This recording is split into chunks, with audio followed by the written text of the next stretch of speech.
Welcome back, welcome back. This week, the International Criminal Court issued an arrest warrant against the president of Sudan, Omar al-Bashir. The move was greeted with defiance in Khartoum, and the Sudanese responded by expelling aid groups from the region. So could this arrest warrant only make the Darfur crisis worse? Joining me now from The Hague is the chief prosecutor of the ICC, Luis Moreno-Ocampo. And welcome back to the program. What is your reaction to the news that these AIDS groups are being expelled by the president of Sudan? Does that make the situation worse?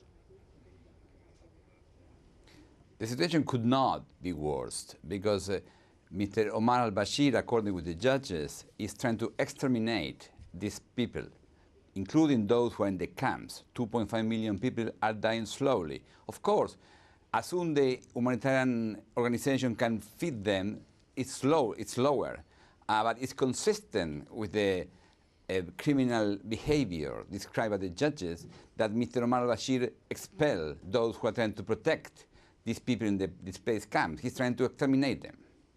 But I mean, how will they stop Mr. Omar al-Bashir? But how will they live if their aid is cut off? I mean, thousands upon thousands of people depend on this aid. How will they live? Okay, the war had to be active. After the Nazi regime, we say never again. A few years ago, we said the court will do justice. Now we have a court saying Omar al-Bashir is committing these massive crimes against the civilians. Those who have to be protected by him are being attacked by him. And that is the time to stop this. That is the point. How to do it? We need a diplomatic effort, much more imaginative and consistent and stronger diplomatic effort to stop these crimes. That's what is needed. If the Security Council work together, it's China, US, Russia, Europe, Africa, South America work together, the crimes will stop it in a day. But what about the situation of arresting President al-Bashir? I mean, can you do that? How can you catch him, as it were? How can you do that? Okay, we respect national states, so the responsibility to execute the arrest warrant in the Sudan is in the hands of the government of the Sudan. They had to do it. They have the legal obligation. If they fail to do it, the Security Council had to ensure compliance. In the meantime, as soon Mr. Omar al-Bashir travels through the international airspace, he can be intercepted. His plane can be intercepted legally and then arrested legally. So there are means to do it. It's just we will try to organize outside. Security Council has to be sure in the Sudan the government understand and arrest Mr. Omar al-Bashir and stop the crimes. I can see the situation. First of all, there is a obligation on the Sudanese government to arrest him on your behalf. Yes. There are ways of intervening with flights, but if he were to go to another country, Mr. Ocampo, and that country had a duty to arrest him and did not do so, what is the penalty for that? No, it's what happened with the institutions are not working. We have to ensure they are working. And that's why I say, look, individual states have the duty to arrest him, but also we can organize a system to arrest him in the air. So I think the destiny of Mr. Omar al-Bashir is to face justice. That happened in the past with Slobodan Milosevic in Yugoslavia or Charles Taylor in Liberia. Both were sitting head of states, indicted, and both end in jail. So the destiny of Mr. Omar al-Bashir is to face justice. It could take 2 months or 2 years, but he will face justice. The problem is how to stop the crime today, how to ensure these 2.5 million people are not exterminated. There are 5,000 persons dying each month in the camps. It's time to stop the crimes. It's a waking up call. But is it not the case if in fact all these aid workers are no longer supplying food to the needy, that in fact the number of people who could die in the next 3 months in Darfur will in fact be increased, not reduced? We need to provide food, security, but also justice for these people. If not, it's an endless problem. We spent 6 years trying to manage this problem with Omar Bashir as a solution. Now we have a court decision. He's not the solution, he's the problem. So you like to stop the problem, arrest Bashir. And how, therefore, Mr. Ocampo, how long will it be, do you think, before you are actually face to face with President al-Bashir in court?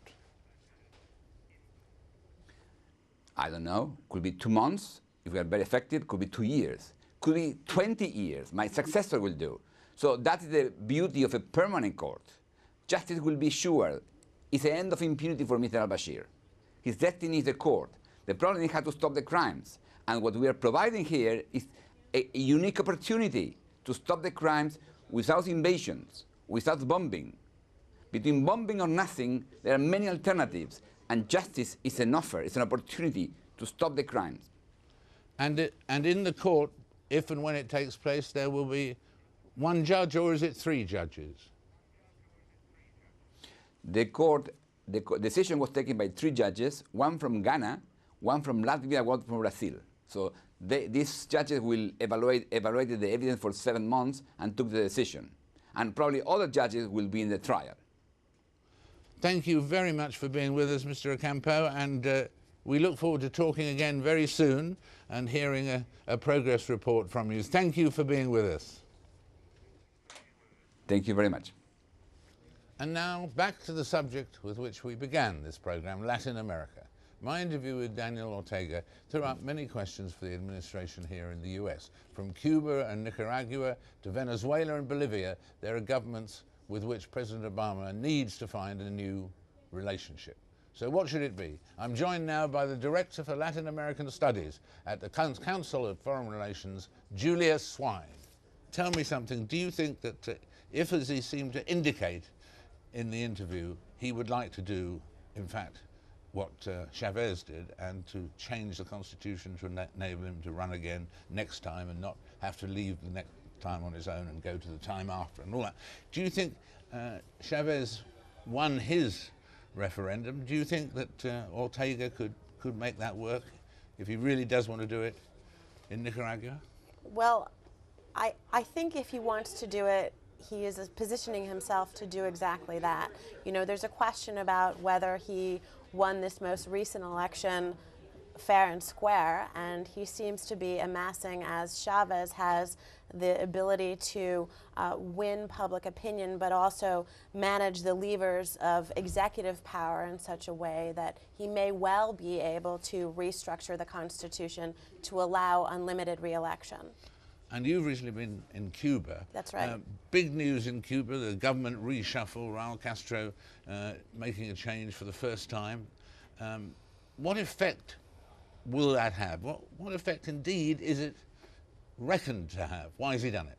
Well, it's very early days to give a solid, reliable analysis. I think all of us are trying to get our heads around what this means. But a year ago, when Raul Castro took office, in his inaugural address, he announced a series of steps to restructure the government, shrink it, and indicated that this would come along. It was delayed because of the massive hurricanes that hit.